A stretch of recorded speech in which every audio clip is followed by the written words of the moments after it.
You're listening to Paranormal UK Radio. Hi everybody, this is Irene Allen, the host of the Paranormal UK Radio Show, the flagship show of the Paranormal UK Radio Network. And again, I'm with, what's his name? Say it! Oh Say it! Say my name. Sorry. So sorry. Say my name. Yeah, I know. This is the Ring's fault. And I'm not Heisenberg, by the way. I told you, Mark, right? I've actually said that all in one go without having to do any retakes. And as soon as it got to your name, I forgot it. After, how long have we known each other now? How long have we been doing radio together? It's been several years, and you still forget my name. Yeah, well, I can get away with that. I call it an age thing with me. There's a lot of things I can call an age thing with me, too. Yeah. Yeah, but we won't go there, will we? Yeah, no, we won't. Right, so what's happening? What's happening? Well, not a whole lot at the moment. No. Let's put it this way, not a whole lot I can talk about. Yeah. Because this isn't that kind of show. Oh, okay. No, well, the weather's nice over here, I got to admit that. It's going to rain tonight. That's about it. The country's opening up. People are getting out now for their beers in the beer gardens on lovely sunny days. And the shops have opened. So I can go out and buy shoes, do whatever I want now. Freedom. Well, our CDC just announced that we can go outside without masks as long as we, pretty much stay away from everybody. Hold on a minute. Yeah, we were wearing masks anywhere there was crowds of people, like in shops or supermarkets. But walking along the street, no, we weren't wearing masks. You had to wear masks to walk along the road? Did you? We have to wear... Well, I don't know, to be honest with you. Some people did. I never did because it's stupid. If you're out in the fresh air by yourself, you don't need to. But, everybody gets so much different information over here that you get the scared people. I've seen people out jogging wearing masks. It's like, are you serious? Yeah. But I've seen people driving cars on their own wearing masks. Yeah, no, we have our president on a Zoom call with all other world leaders, and he's in a room by himself with a camera wearing a mask, and he's the only one there not wearing a mask. I mean, wearing a mask. It's like... Yeah? It's like, oh, my God. Oh, well. Oh, good Lord. Like I said, no, anyway. I'm going to behave. Yeah. See, I think it's the ring. I'm going to blame the ring. I'm living vicariously through you now.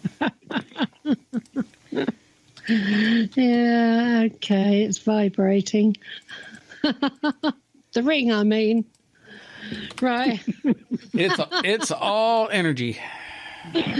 Oh, I'll tell you, it drives me crazy wearing this ring. It's your fault. You told me to put it on tonight. People, I've got the ring on, okay? You know the ring we always quite often talk about? The trouble ring. That gets me into all sorts of trouble and mischief. I'm wearing it tonight while I'm doing the show because Mark said, get it out. It's safe. Because I feel that happens. With our guest tonight, I thought it might make things more interesting. Okay. Right. And then who's I'm going to introduce our guest. So we'll see if we're going to regret this or not real quick. Don, don't hang up. No. Stay with us, Don, okay? I will stay with it takes a great deal to frighten me, especially when it's several thousand miles away. Yeah, well, you haven't dealt with us yet, or Irene. But anyway, our guest tonight is an author of a brand new book that's coming out called Energy Magick of the Vampyre, Secret Techniques for Personal Power and Manifestation. He served as the high priest for the Temple of Set for 6 years. Temple of Set. Temple of Set, and is recognized as I'm going to try this, Don. Let me see. An ipsissimus.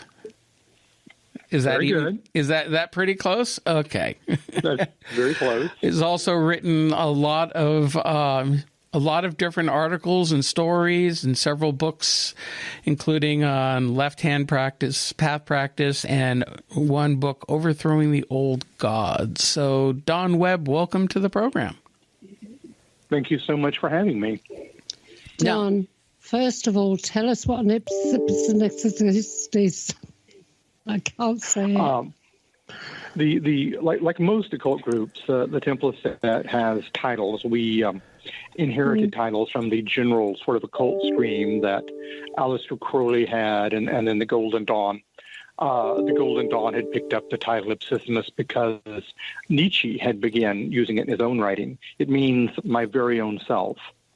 It's a level of initiation where I make the very bold claim that most of my thought, hopefully all of my thought and my emotions, arise from myself as opposed from outside influences. For a left-hand path thinker, it's the goal of initiation. And it took me only about 30 years of initiation to get there. So this, what you mean by self? You mean your higher self? Well, I would say, yes. That's a loaded term, higher self, but yes, that self that is both timeless and not connected to this world. One's hopes for immortality, one might say. Okay. And the word is, again, how do you say it? Ipsissimus.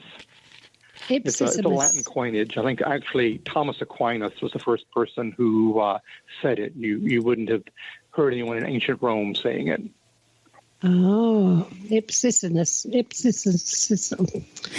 I'll get there in the end.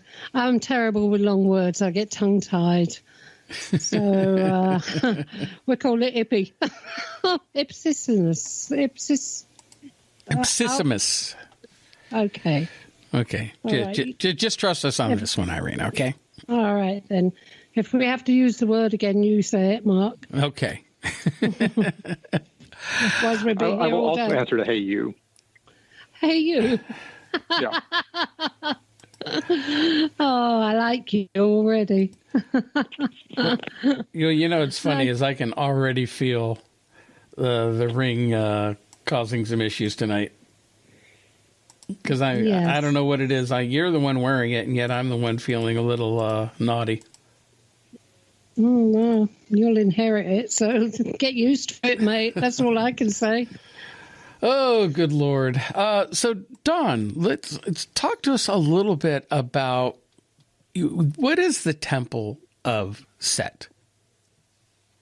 All right, the Temple of Set is a left-hand path organization. So let's start off with what the left-hand path is. There are two major methods of occultism in the Indo-European world.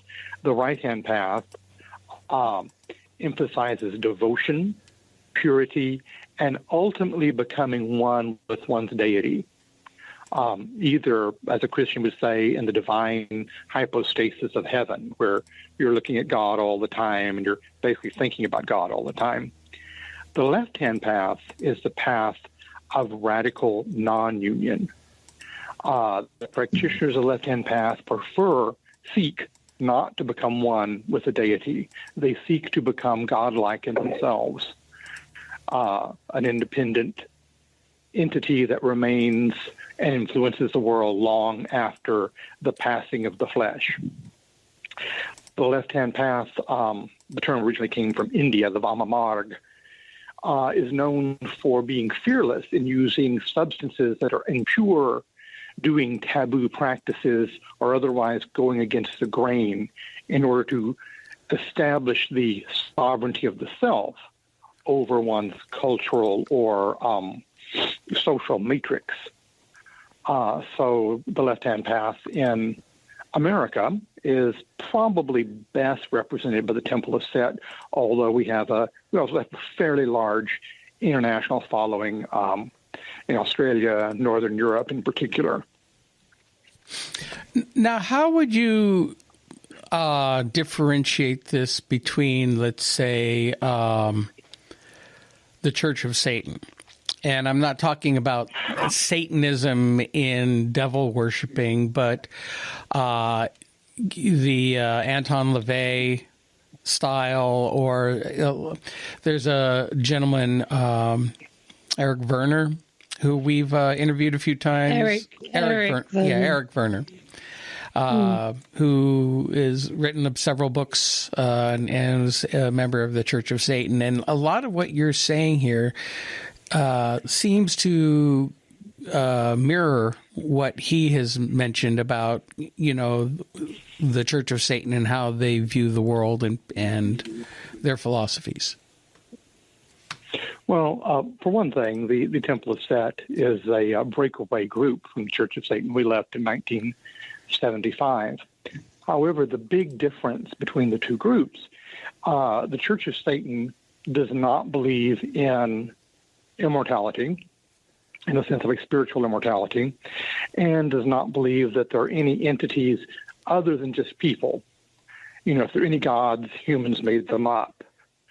In Temple of Set, we do believe there is an entity whom we refer to as Set, using the ancient Egyptian name. That's just because that's the oldest name we have good access to, that also broke from the natural order.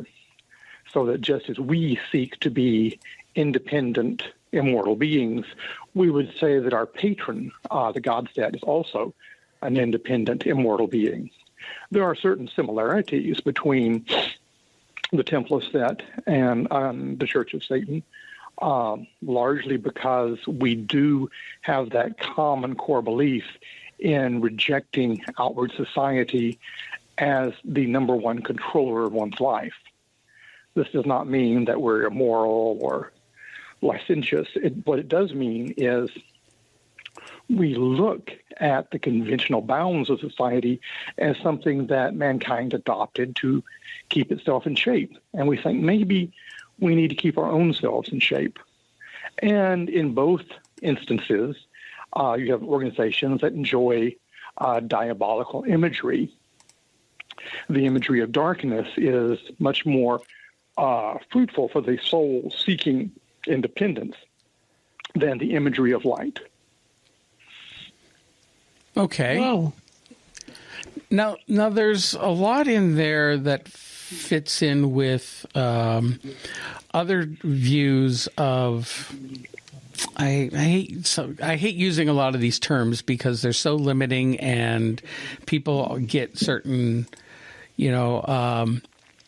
they jump to conclusions when they hear it. But when you're talking about other types of spiritualism or spiritual beliefs, to talk of, as Irene mentioned, the higher self, in a lot of New Age or spiritual philosophy, that higher self is our immortal self.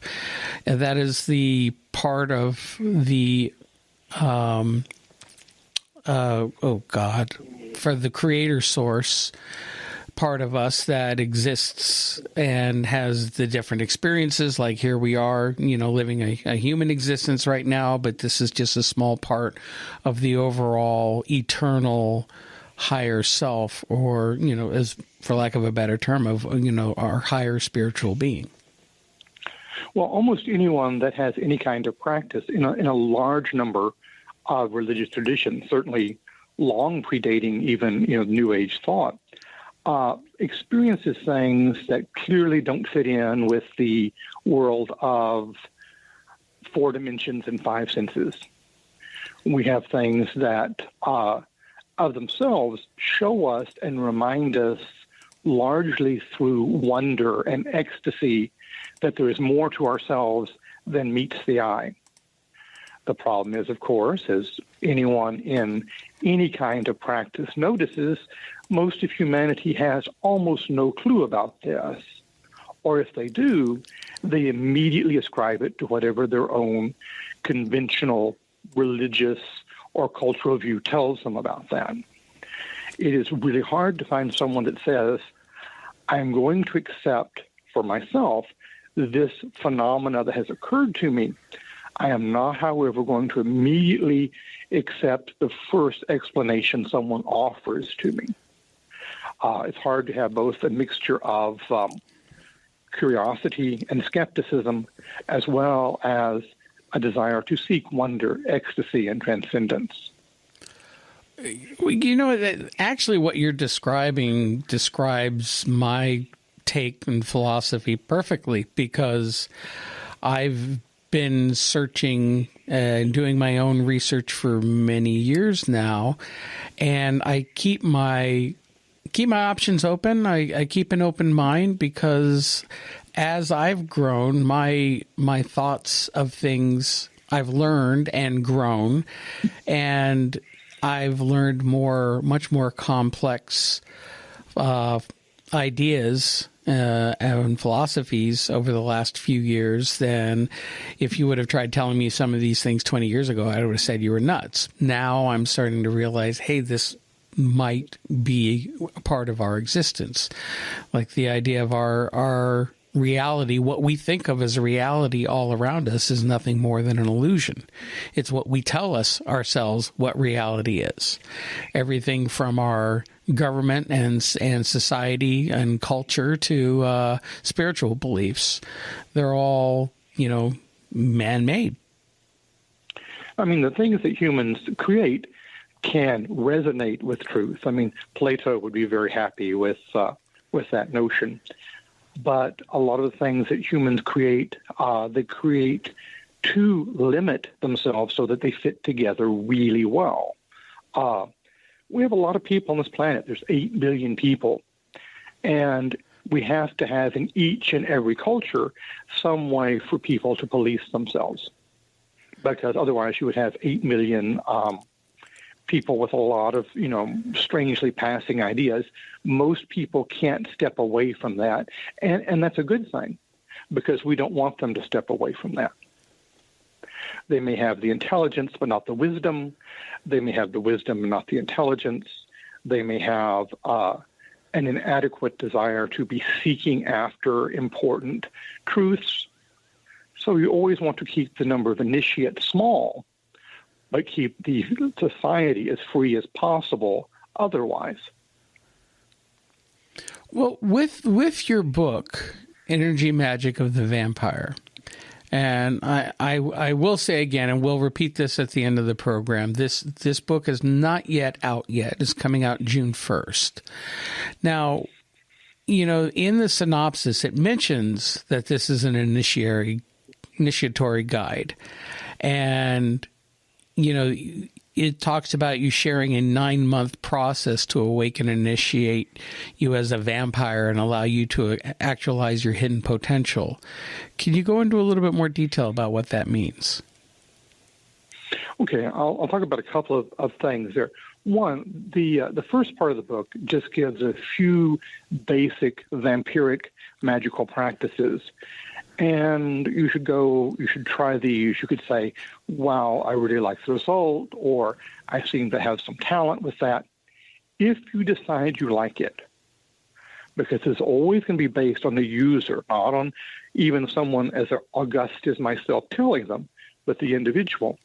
Then I gave a 9-month meditation of certain magical practices, certain philosophical questions to ask oneself, to make a permanent change, making people aware of the vampiric essence, how to use it, how to be informed of it, and maybe even how to inform others of it, if that should be their choice.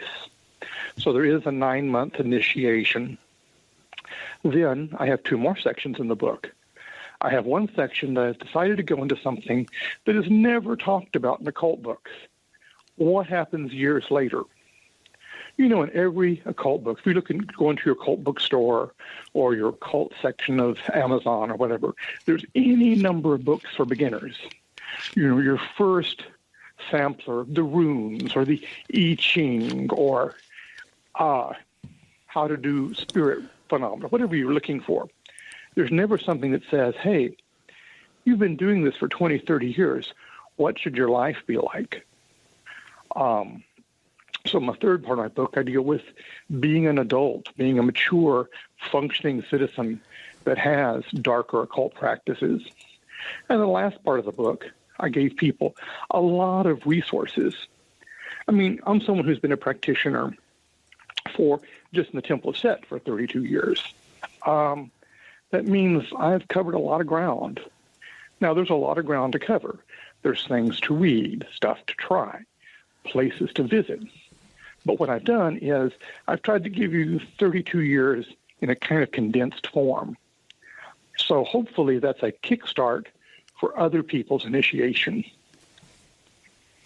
Very interesting. Now, it's something I probably we should have addressed right up front, because I know some of our listeners will probably be asking this, but you know, you're using the term vampire, and right away people automatically think of Hollywood, Bram Stoker, or Twilight. Oh, God help us. House of Horrors. House of Horrors in my case. You know, blood-sucking, you know, immortal, you know, dead, you know, the dead, you know, sucking the blood and turning other people into vampires. But that's not what this is about. So, well, yeah, first, I'm glad that you went there really early on. No, it's not about blood drinking in any way, or sleeping in a coffin, or being particularly afraid someone is going to stick a piece of wood through you. What? The vampire is a great metaphor for change. Let's think about that in some ways. The vampire draws energy from the outside world, from willing people who give it to him or her, or drawing it directly from their enemies, or from nature, or for the inspiration of art. The vampire becomes detached from the world. Think how detached someone is that lives for centuries and sleeps through every day. They're not worried about what's the latest stupid thing some world leader has said. But they are worried about long-term trends in the world. They may not be concerned about the economy of the next 5 years, but they may be concerned about the amount of pollution in the world over the next 100 years. The vampire is a master of attention. He or she can vanish, or they can totally command you with a gaze. Now, the vampire myth is not that old of a myth. Mm-hmm. Although in most societies there's some kind of malicious undead, the vampire myth is only a few hundred years old and largely shaped by Bram Stoker and Sheridan Le Fanu, Stephen King writers, right? Polidori. So, I was going to say, sorry, Salem's Lot is still one of my favorite vampire books. So, yeah. Well, again, and this is the big thing. Vampirism, with an I, because I spell it with a Y using Polidori spelling, is so driven by images because the images are so deeply seductive to the soul. They completely change everything. Even those people who played cinematic vampires, usually after they played that role, they can't play any other roles. Oh, I didn't know that. Well, they're so drawn to it. Look at the life of Bela Lugosi. I mean, he did a lot of different movies and characters, but he was always brought back to being Dracula. Nosferatu. And even up to his death when he starred in Plan 9 from Outer Space, and he was still like Christopher Lee, done more Dracula films than anything else, didn't he? Really? Yeah, he did. But at least Christopher Lee, he had a lot of different other roles too, and but yeah, he did. He was Dracula for a long time. Mm. As a tremendously powerful archetype, and even in bad forms such as Twilight, which is really awful, it's still there's this fascination. Like we could take Twilight. Everyone rejoiced a few years ago. Oh, it's a great young people's novel. Everyone's reading it. It's so wonderful in romance. Really? It's the story of a 180-year-old man who's dating a 16-year-old. Yeah. Pretty much. It's got to be the biggest pedophile novel ever. But Do you know, I never watched that. Yeah, you trust me. Don, I did not watch that. You would lose some brain cells if you did. Yeah, sadly so. Yeah, but are there people out there that actually don't understand or don't know that they are drawing energy off of other people? That they are energy vampires? Absolutely. And I talk about psychic vampirism because there are these people, and you know them in your lives, that when you're around them, man, you feel awful when they leave. However, they don't seem to get anything out of it. They don't go out and create art or things of beauty. They're not sexually attractive. They're not fascinating. They simply just make you feel like you're a pint down. Yeah. And that's because every human, you, I, everyone, draws in and puts out energy all the time. That's right. You're aware that every time you meet some new person, some people, because of their psychological damage, draw in too much energy but aren't using it for anything. These psychic vampires, if you can, avoid them. And if you can't, buy my book, and I'll give you some magical techniques for not feeding them. Okay, I'm going to buy this book anyway. Well, I really am. Yeah, you know what? I have to say... I'm sorry, go ahead, Don. Irene, you're going to buy it because you have an artifact that is possessed of vampiric energy. Someone put a lot of energy in the ring you have, and it still has a life of its own. I know it. I know that. It definitely has a personality. Yeah. Whoever created this ring, they created it for a reason. It's very heavy ring. They created him for a reason. And I honestly believe that. I get visions when I'm wearing it. I see things. You know. Well, there were a lot of. No, go ahead, Don. There were many cults in Europe, about the time that probably the ring came into being, like 200-300 years ago, that were reviving older pagan traditions. And of course, one of the best ways to communicate your connection to something like this is a good visual symbol. And if it's subtle, and a ring is a fairly subtle thing, you can connect your interests to other people that look upon it. But you don't have to go around and be totally like dressed in black and have a scowl and be a gothic teenager. Well, I tell you what, no chance of me being a gothic teenager. Not now, anyway. But this ring does have a pull. It calls to me. It's been calling all day. I don't know whether it realizes. I talk about it as if it's a being, that like a dog or something like that. It calls to me. It's like it knew that I was going to do this show tonight. And then I said to Mark earlier, shut up. Then I said to Mark earlier on, I wish I'd got the ring out of the safe. He said, well, go and get it. So I did. And now I've been caressing it ever since you've been talking. Like I said, one ring to rule them all. It's definitely the ring in the years that I've known Irene, and we've discussed the ring, and we've done a lot of research on it and written articles, and now we are looking at writing a book about it because so much continues to happen with the ring, and there's so many, it's such an enigma, so many mysteries surrounding it. But it definitely seems to have a spiritual type of attachment, an intelligence around it. somebody could, a paranormal person might call it a haunted object, and I wouldn't call it a haunted per se, but definitely it has energy, and that energy is sentient enough or intelligent enough to manipulate the environment and people around it.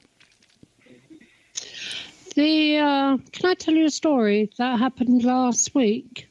Or was it last week? Not last week, the week before, about this ring, Don. Okay. I decided for once I'd wear it to bed. I never wear it to bed, but I thought I'd wear it to bed one night to see what happened. So I'm lying in bed. I'm still awake, and I've got my eyes shut. Obviously, it's in the dark. The door is shut to the bedroom. And all of a sudden, I saw right beside me, I saw my front gates at the bottom of my drive. I've got double wrought iron gates at the bottom of my drive. And a man walked past the gates, but he didn't walk by the gates. He walked in the road past the gates. And I dived out of bed, opened up the curtains because I thought there was someone out there. I got back into bed, and within seconds, a cold wind, now the bedroom door is shut, a cold wind blew right across me towards the window. And but it didn't happen once, it happened twice. It shot right across me towards the window that I just looked out, down to my front gates. Well, clearly the ring has a tremendous power of resonance, but then that needs someone who is correctly resonant with it. With the right resonance, anything can feed back energy, but it's made for a particular purpose, like a key to a very particular door. But it needs to find someone that also wants to open the door or needs to open the door. Yeah. Well, I felt that the feeling I got from it was protection. Good. I felt like it was protecting me from whatever was outside the house. I'm a remote viewer, you see, so sometimes quite often I'll close my eyes or without actually doing remote viewing, I just close my eyes and I see scenes of things happening in the world or whatever. And whether I was having a psychic view of something passing that gate or someone passing that gate at some period of time, I don't know. But this thing, as soon as the wind shot across my bed, across me over the bed towards the window, that felt like something was protecting me. And the only thing I can think of was the ring. Well, didn't it also, you weren't wearing the ring at the time, but even more recently, last week, you woke up to see a figure leaning over you. Oh, yeah, that happens quite often. But, I don't take no notice of them. I tell them to buzz off. Well, maybe it's a situation where you were wearing the ring and the figure that you saw was outside on the street because maybe the ring was protecting you and not allowing it in. Yeah, could be. I don't know, because I've had these...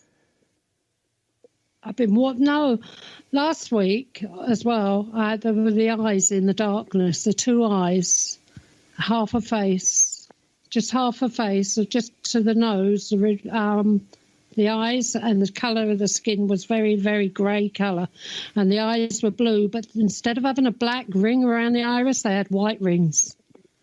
That was last week as well. Interesting. And that came to me through the darkness.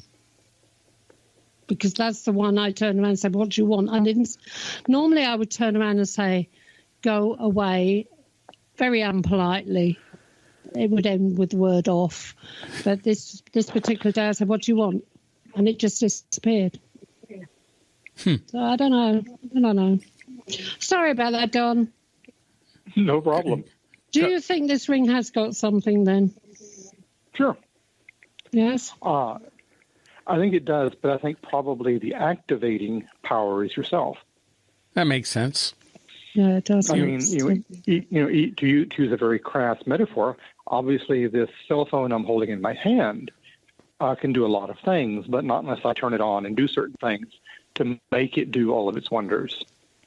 You know, it's like any other type of tool. Tool just sitting there is just an object, unless it's picked up and used either physically or even like our guest 2 weeks ago when we were talking with Carrie Greenway about crystals.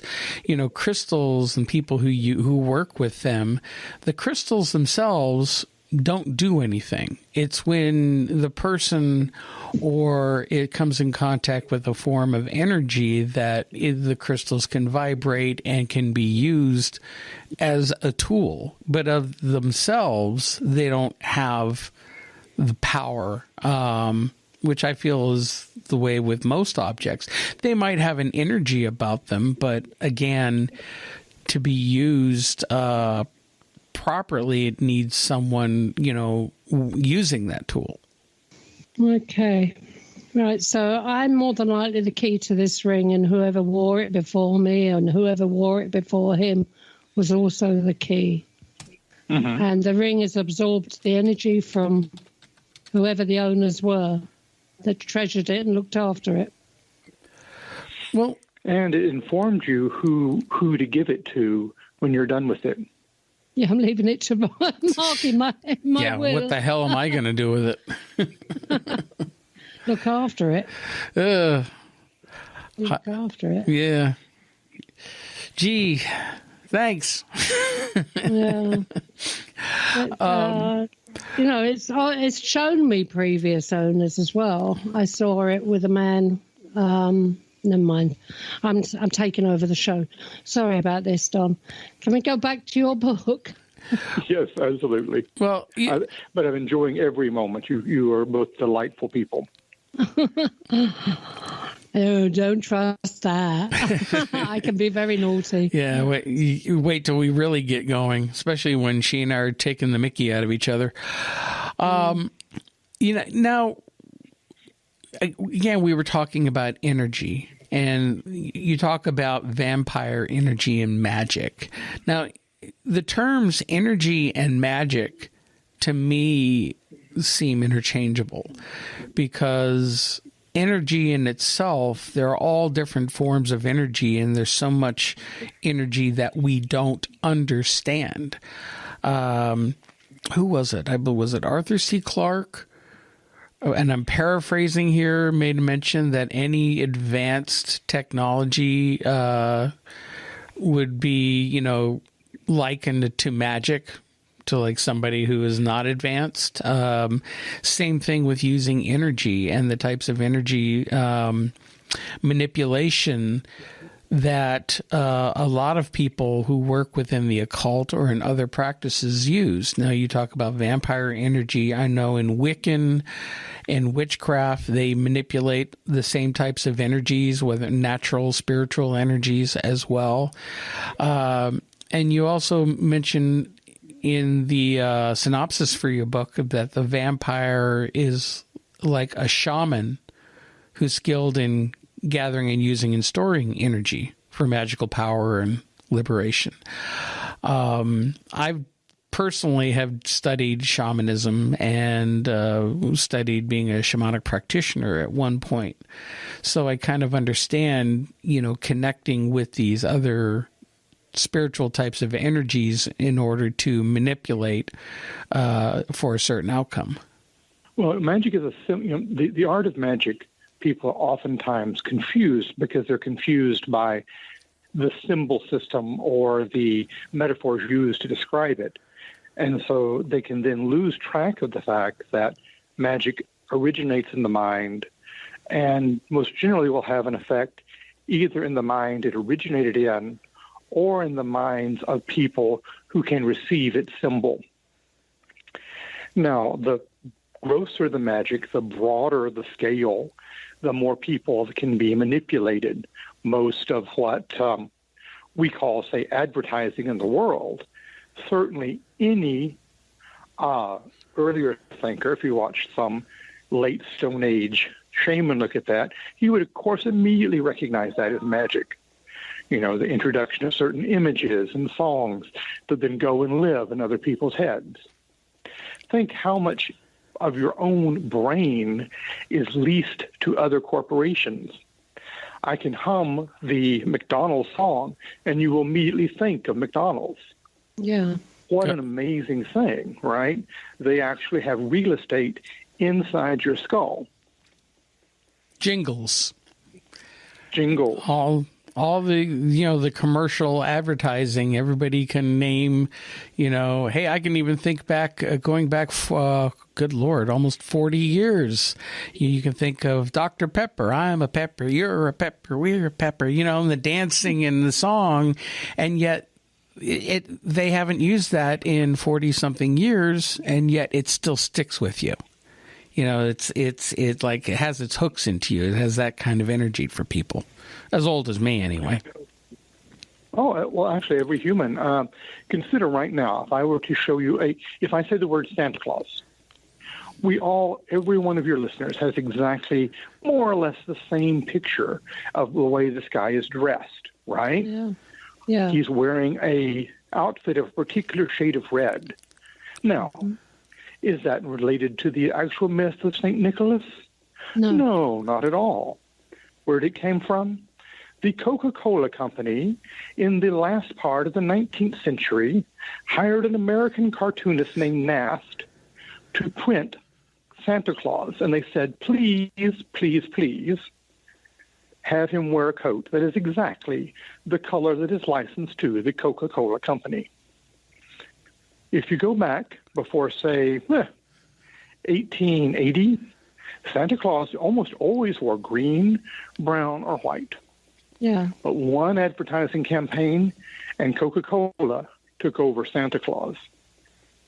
An amazing piece of psychological engineering. Yeah, I did not know that. And what's ironic is Coca-Cola. I know St. Nicholas looks completely different. Right. And there's the visage of Old Man Winter and a lot of pagan symbolism where the imagery of Santa Claus came from. But what I find ironic is, when the Coca-Cola Company developed the imagery for Santa Claus, which is now totally ingrained in our culture, that was back when Coca-Cola still had cocaine in their beverage. Yeah. Up to 1904, it really was the pause that refreshes. Oh, good Lord.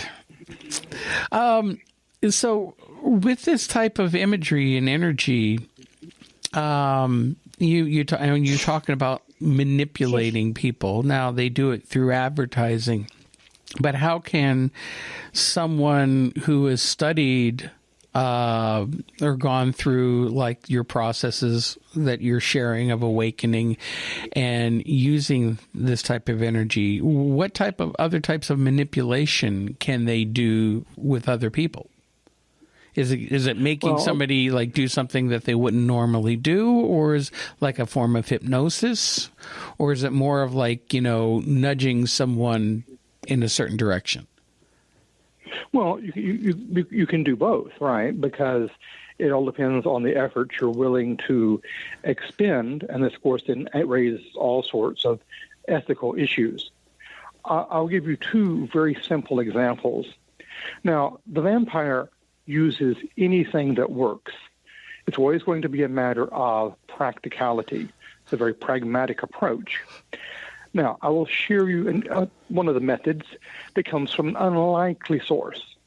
In this case, Benjamin Franklin. Benjamin Franklin had a critical enemy who would fight him all the time in the press, attacked him left and right, made fun of his thinking, opposed every political move he was making in Philadelphia.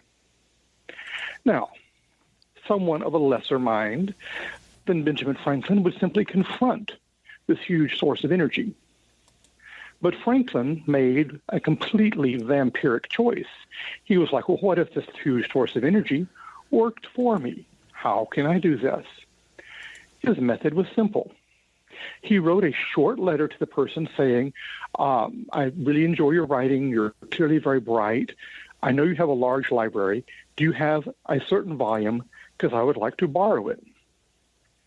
the gentleman, highly perplexed at receiving this from Franklin, but certainly flattered, as we would all be, immediately sent the book over to Mr. Franklin. Franklin didn't care. He already had a copy.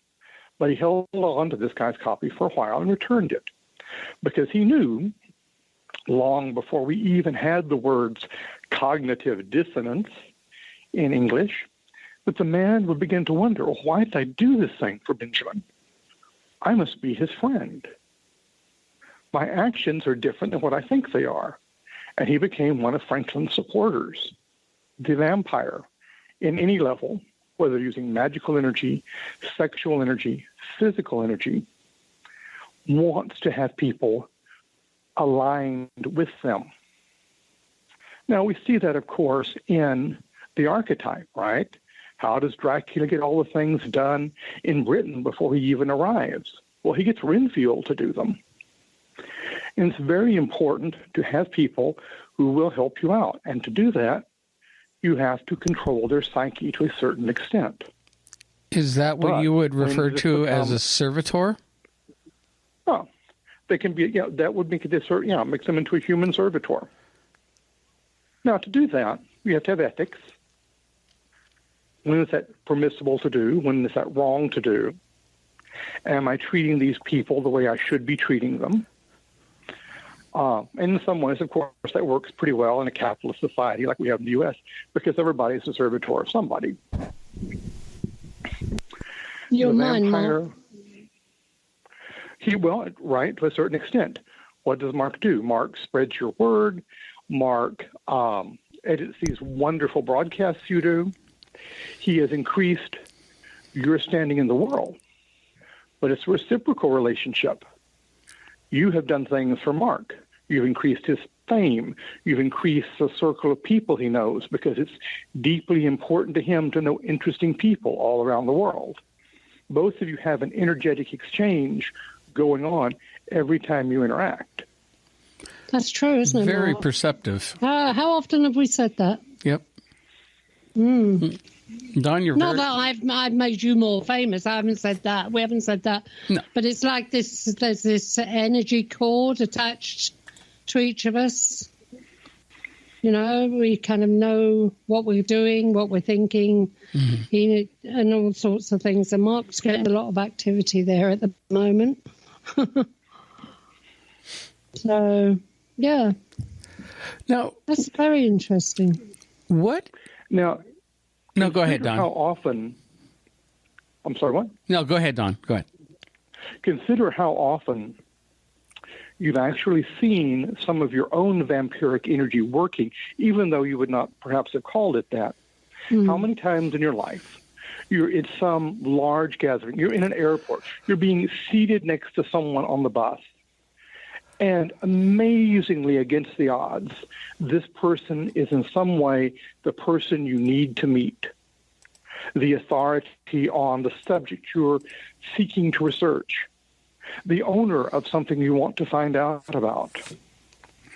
You can actually tell that in your own lives you've had that moment. And if you start to examine your own life, if you think back, how did I meet so-and-so, you'll notice the mood you had before then.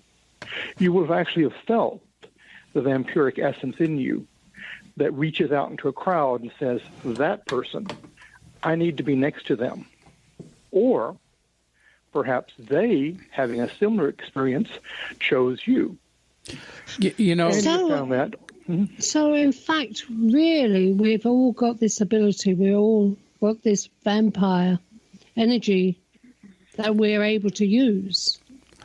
Well, you have it as a simple fact, but the fact you're alive and moving and human, although some people have a lot more of it than others.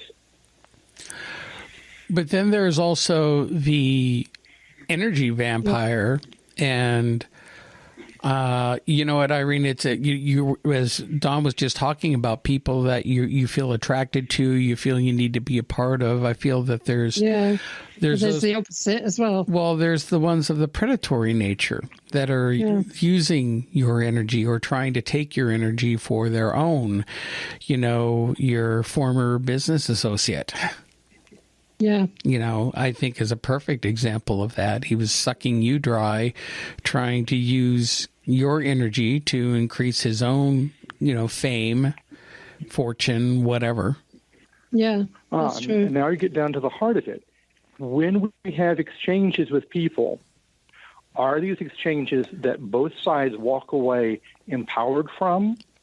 Or is there one partner that's always getting a lot more of everything else? Yeah. And then you have to say, again, for various reasons of ethics or self-preservation, I'm not going to associate with this or that parasitical being. Yeah, well, we finally had to get down to that, didn't we? Sorry, Mark. I've come across people in the past where as soon as they've walked in the door, I've moved away from them and not understood why I don't want to be close to them. But I've somehow sensed something from them. Are these vampires as well?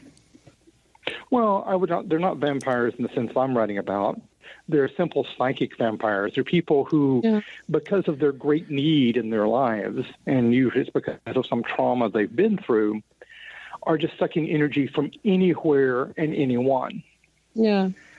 The thing is, you also notice they never get anywhere in their lives. Yeah. They never become greatly successful. They have zero charisma, but there they are. I was going to say this earlier when we first started talking about it. There's this brilliant show on FX. It's a series based on a movie that I can't pronounce his name, that Australian director, called What We Do in the Shadows.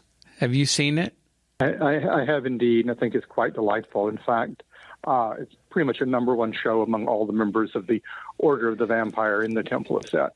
Well, because it's so hysterical, but the one character that's different from the movie version is I forget what his name is, but he's the energy vampire, and he's just this very boring, unassuming guy who, whenever he walks into a room, he just sucks the energy out of everybody. And he's living, of course, with these real vampires.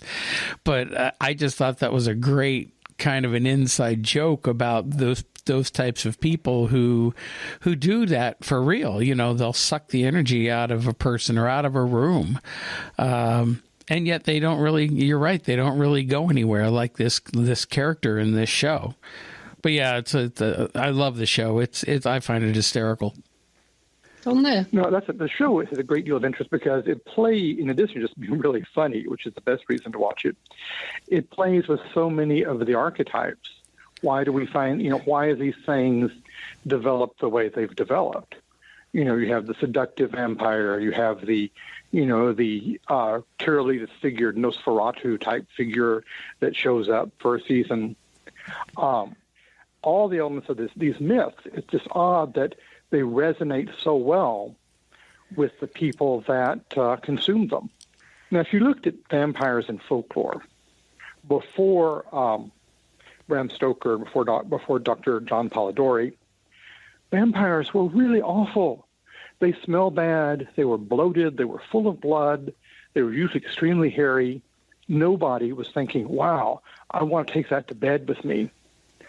But Bram Stoker, who was writing about his boss, that he had a strong love-hate relationship with, creates this perfect figure. Dracula is immensely erotic, and yet also cold, sadistic, someone you just really don't want to see. And there's a lot to be said for the fact that Stoker, who had tried to make a living as a novelist, made so much more money with Dracula than he did with any of the other novels. Yeah. Dracula. If he'd written nothing else, that would be it. Yep, and that's the only book that's the only book he's remembered for, really, in this day and age. Right. And even his great grandnephew, who lives in the United States, Darcy Stoker, the guy makes his living basically being a relative of Stoker and selling vampire merchandise and vampire memorabilia. See, what's interesting with Stoker's version is that he did, and he's the one who took a lot of the Romanian history with Vlad Tepes as Dracula, which means son of the dragon. His father was known as Dracul, which was dragon, and he was bloodthirsty, being the impaling his enemies when fighting the Turkish Empire, and he used all of that history to bring in as the basis of the story, making him a real vampire. The Francis Ford Coppola version that came out in the late 80s, early 90s, which was absolutely batshit insane. I'm sorry I had to say it like that. That movie, he must have been doing a lot of drugs when he was doing that movie, but it was still more faithful to the original story. Because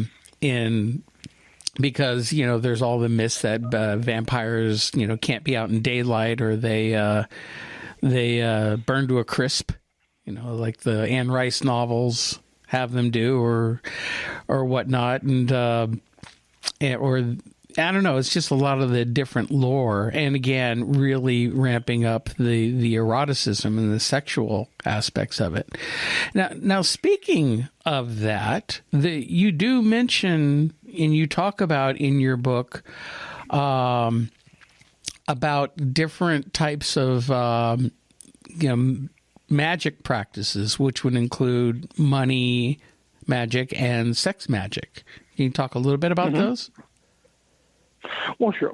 One of the things that is going to be fundamental toward vampiric magic is working with desire. Now, for human beings, there are different approaches to desire. The Buddha tells us desire is a cause of suffering, and he's correct, it is. Therefore, we should eliminate desire. The vampire will tell us something different. Desire is the fulcrum by which you work on yourself. You accept both the pleasures of anything that you're able to work into your lives and the suffering it takes to get there. Now, sex is the best source of vampiric energy because it's such a primally important part of everyone's psyche. And it's so deeply part of growing up and being an adolescent. As you began to form your personality, as you get beyond that personality that formed under mama and dad, then sex is also there. It's this huge fire. And it does amazing things. And I'll give you a couple of easy-to-follow magical techniques. Here's one. Think of the time in your life when you were the most sexually active. You don't have to tell me about it. Just remember when it was. You can take anything else that was part of your life then, the music, the clothes, the car you drove, bring those into your life now, and you will feel rejuvenated immediately. That's why you can see really old people dancing to the oldies. That's a form of sex magic you don't think of, but it's because it imprinted on your mind when you really wanted sex.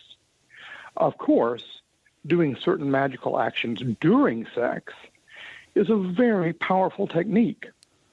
Now, in the West, there have been basically two early theorists, and I talk about them in the book. One was Pascal Beverly Randolph, who invented heterosexual sex magic in its current form.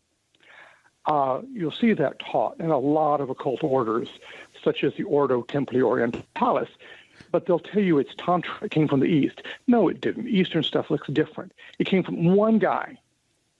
He was American. He was a black American when black Americans were not an empowered group.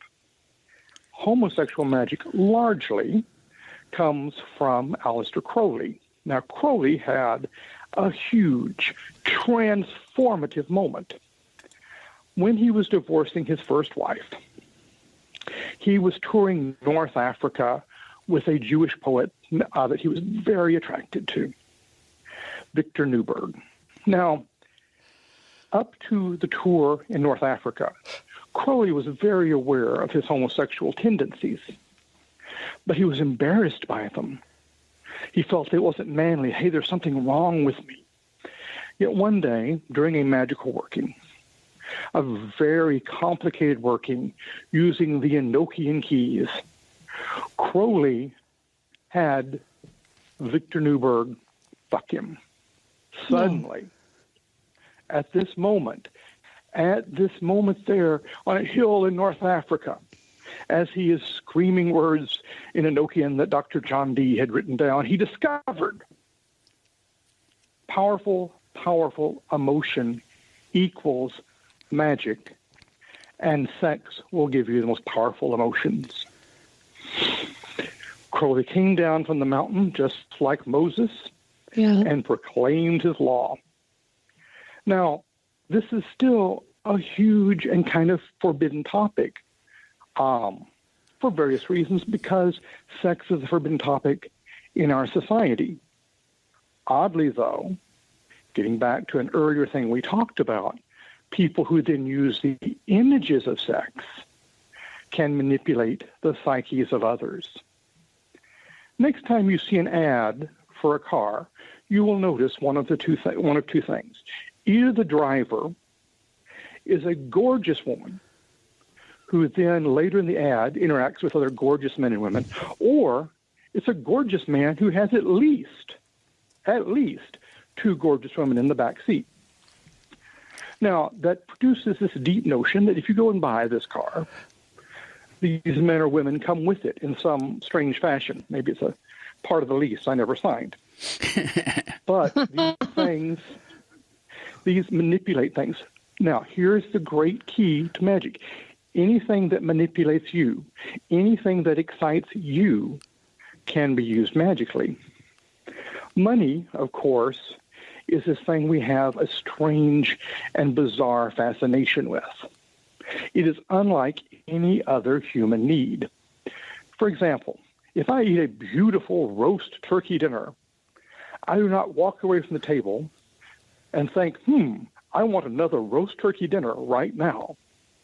If I make $1,000 in a deal, I am already thinking before the day is over, how do I make my next 1,000 or 10,000 or 1,000,000, or in the case of people like Donald Trump, billion. Mm-hmm. Money is very powerful. I'll tell you a money magic secret that works every time. This is very powerful. It's all to do with the emotion, the high emotion, the pleasure of it. Emotions that lead to pleasurable things are always magical. That is as much a piece of becoming aware of your spirit as anything you become aware of through singing devotional hymns.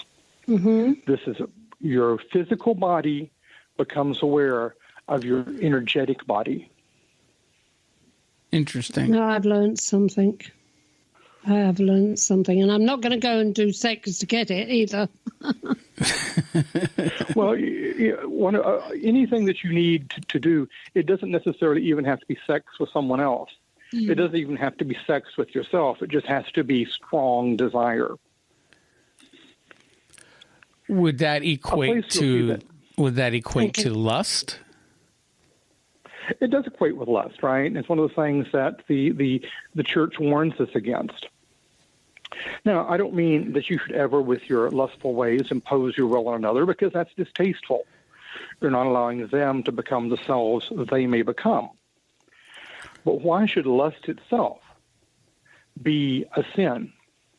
Why should, for example, if you say that sort of lust is bad, even in people that don't say maybe act on that lust? Now, obviously, there's certain forms. Any form that takes away the will of the other is not permissible. But why should lust itself be a sin? Well, why should anger be a sin?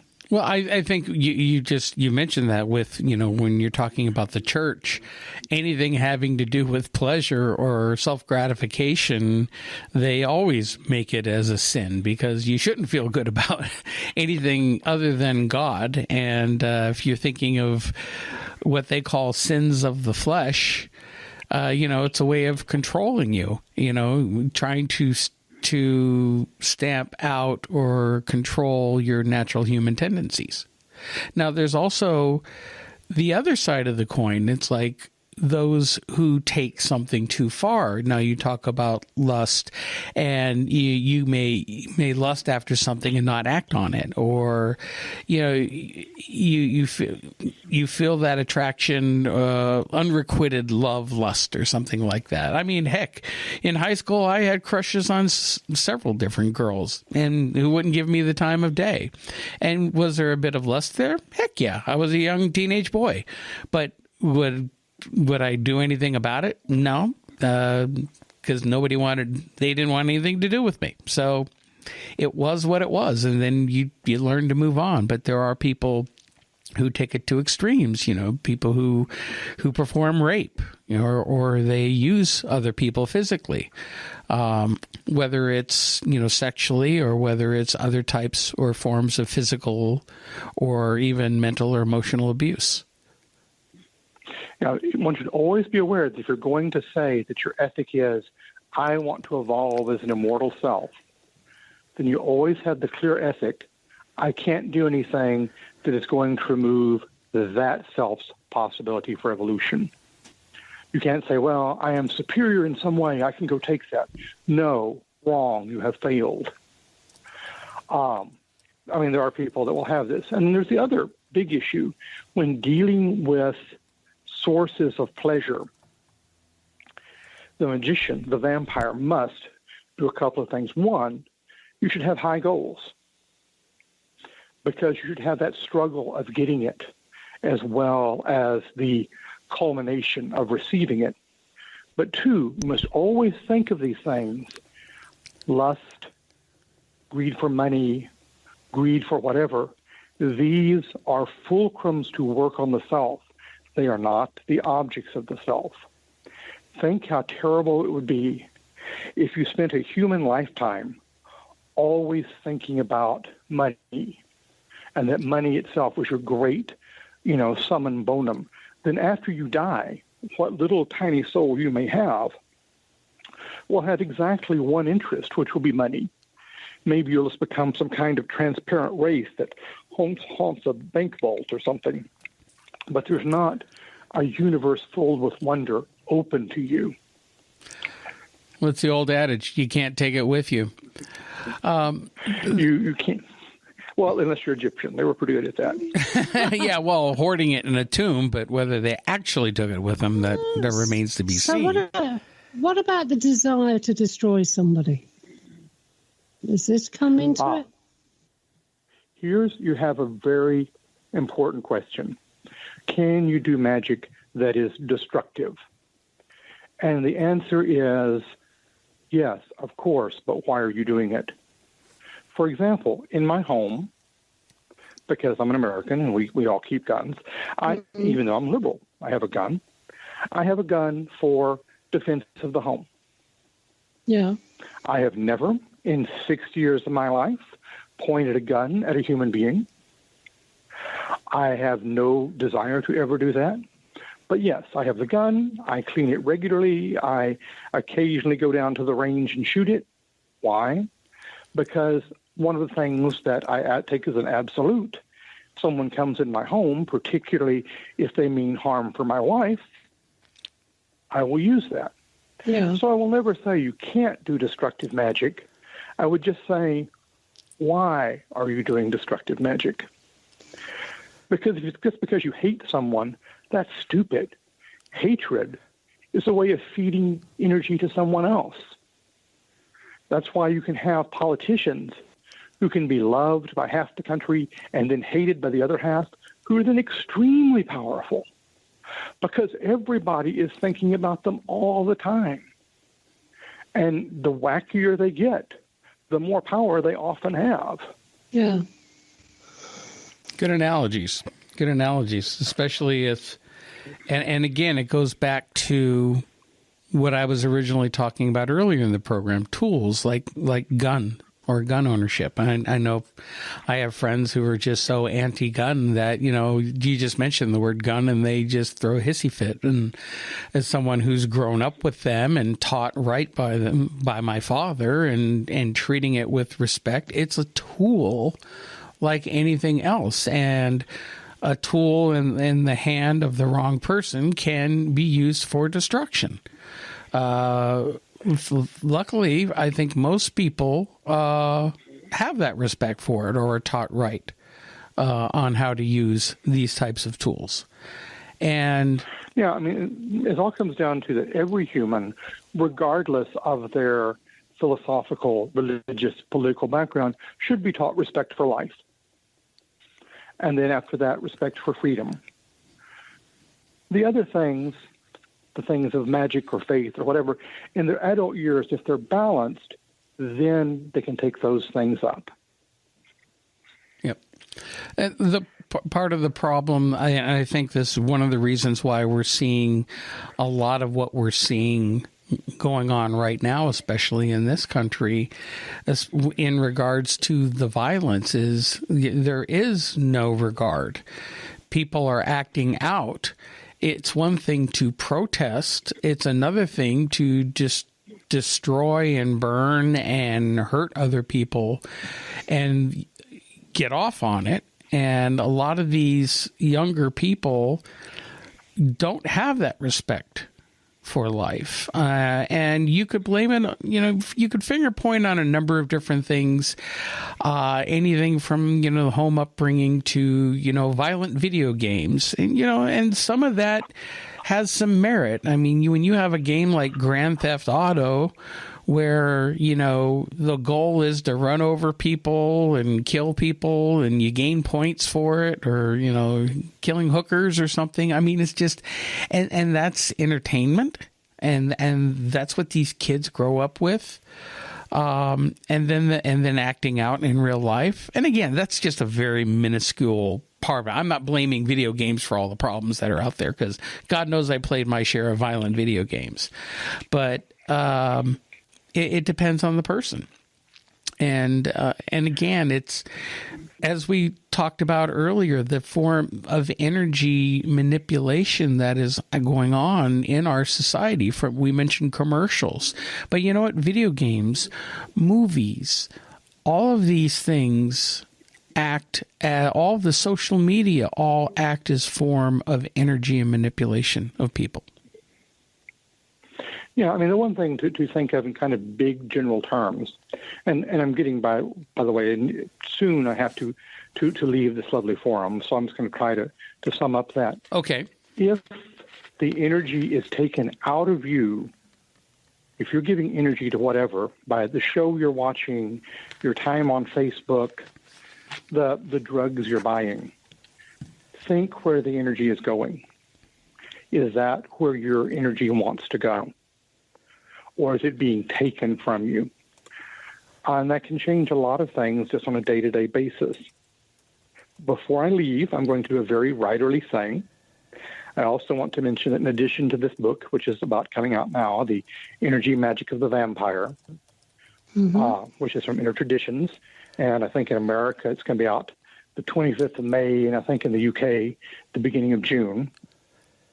I also want to point out, I did have a collection of horror fiction that came out last year, Building Strange Temples from Ramble House.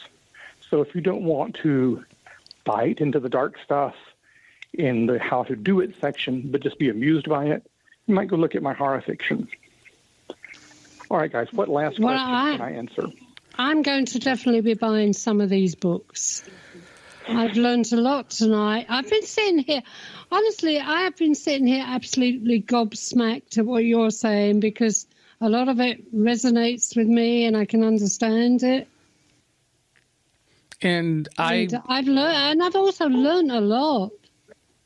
And I'll second that, too. I think this is, again, one of the reasons why I enjoy doing these shows and talking to people like yourselves with these types of experiences, because it does open up new ideas, helps people to think and think outside the box and look at our world and reality from different perspectives.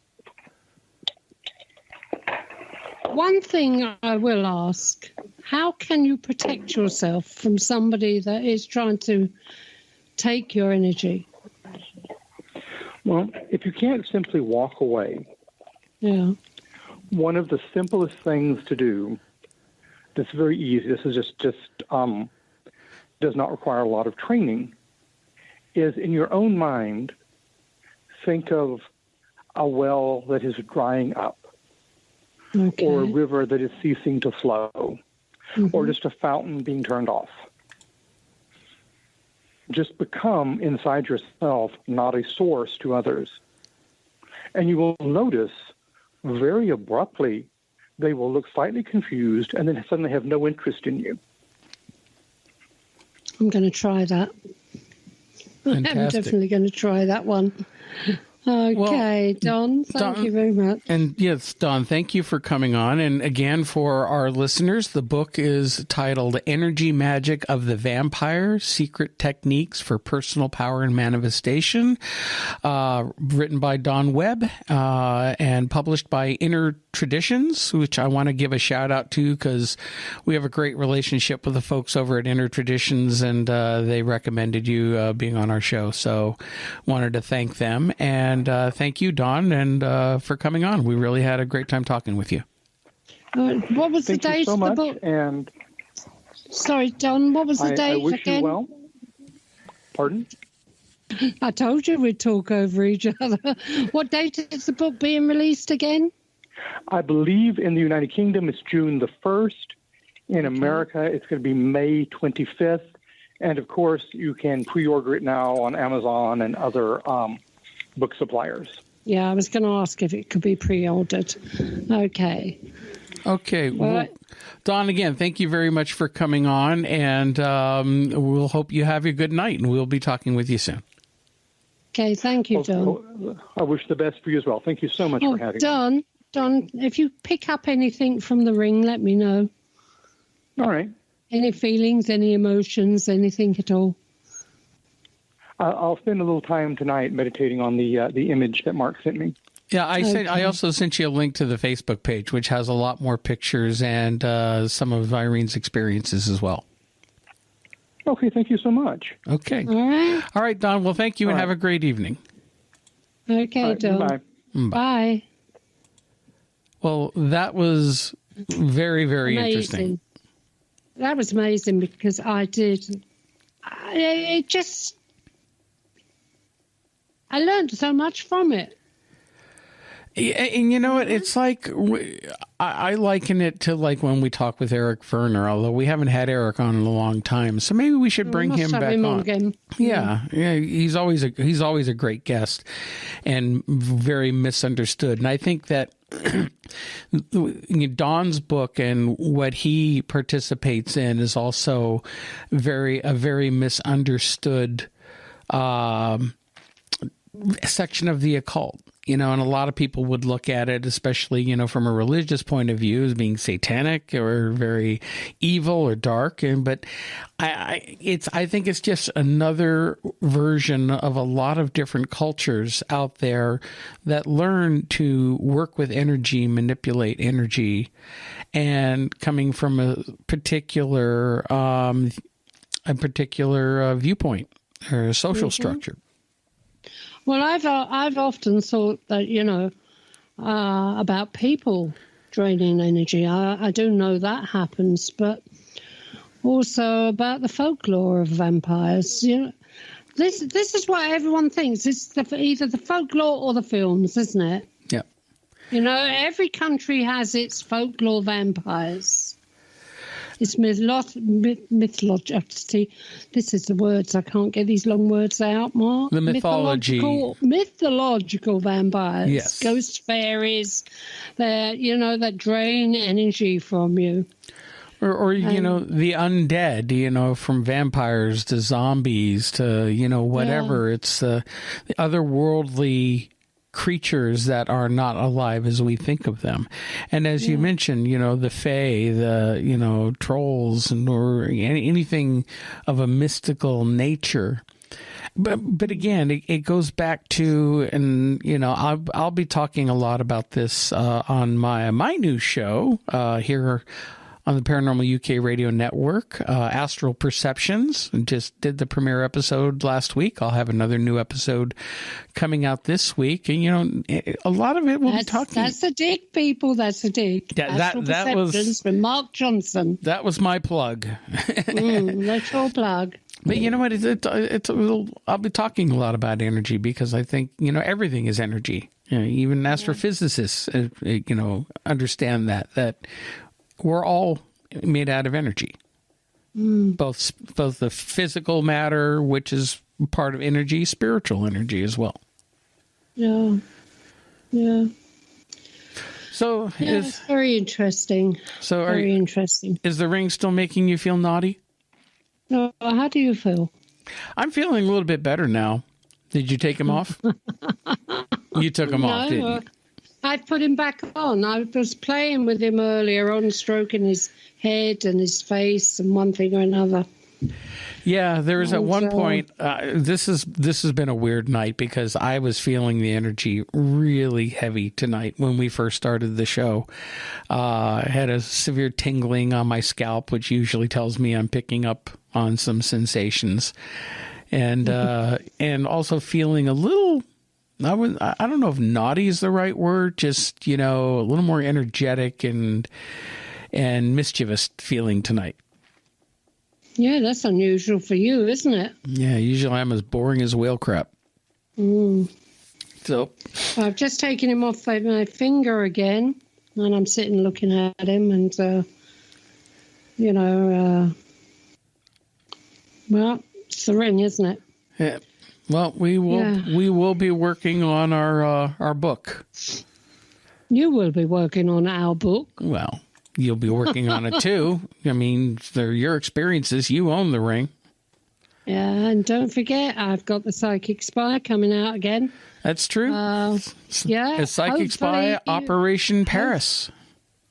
Operation Paris, yeah. My new book should release it in about a month's time, I think, Mark. Hopefully sometime in June. Beginning Psychic of June. Spy, Operation Paris. Yes. There's sex in that one as well. Yep. Well, don't forget Irene's other books, My Life Among the Spirits and Where Demons Dwell. And what was the other one? A Psychic Spy. No. Recruited. Oh, yeah. Psychic Spy Recruited, yeah. Yep. Yeah. Well, that was that's about a month. Yep. We'll look forward to it. Huh? I'm looking forward to it. Do you know something? I was watching when is it? It was some time ago. I was watching a video on YouTube about vampires, actually, but folklore vampires. It was some time ago. And Japan has got two. Yeah, there's... One's a neck-stretching vampire, and they're normally women. And this one, I think it was a Roko Kubi or something or other. She stretches at night when she goes after whoever she's going for. She stretches her neck long like a giraffe. Her head lifts off. It's like a giraffe's neck. And then she goes and does whatever she does. I think they focused on that on a few Japanese horror movies. I think The Ring is something very similar to that. How ironic, The Ring. The Ring. The Ring movie, not The Ring. Oh, The Ring. Yeah. Yeah. Okay, well, fantastic show. So I think we're going to wrap up, but I want to thank everyone for listening to another edition of the Paranormal UK radio show, the flagship show here on the Paranormal UK radio network /station. Yeah, get it in, I have station. to get that in, station. You know, and as for anyone, if you can always catch our shows on demand on our podcast channels, available on Apple Podcasts, Samsung Podcast, Google Podcasts, yeah, you name it, Amazon, iTunes, iHeartRadio, TalkStream Live, yes, plus also our streaming radio station available on our website at paukradio.com, also streaming on TuneIn Radio and the Paranormal Radio app that you can download on your phone. Mm-hmm. So you can catch us everywhere, people. Yeah, no excuse of missing a show. No, you can't hide. No excuse whatsoever. And don't forget Astral Perceptions next week with Mark Johnson. Actually, this week. This week. Yep. Thursdays. I'm shooting for Thursdays weekly. We'll see how that goes. Oh, I listened to it today. I listened to last week's one. And did it absolutely suck? No, it was very good. Okay. But I wanted to know who this person was that gives you intelligent messages. Well, I would tell you, but then I'd have to kill you. Must be a spy. An otherworldly spy. All right. Okay. Well, Irene, you have a great evening. And you. And good night, everyone. Good night, everybody. We'll see you all next week. Have a good. Bye-bye. Okay. Bye.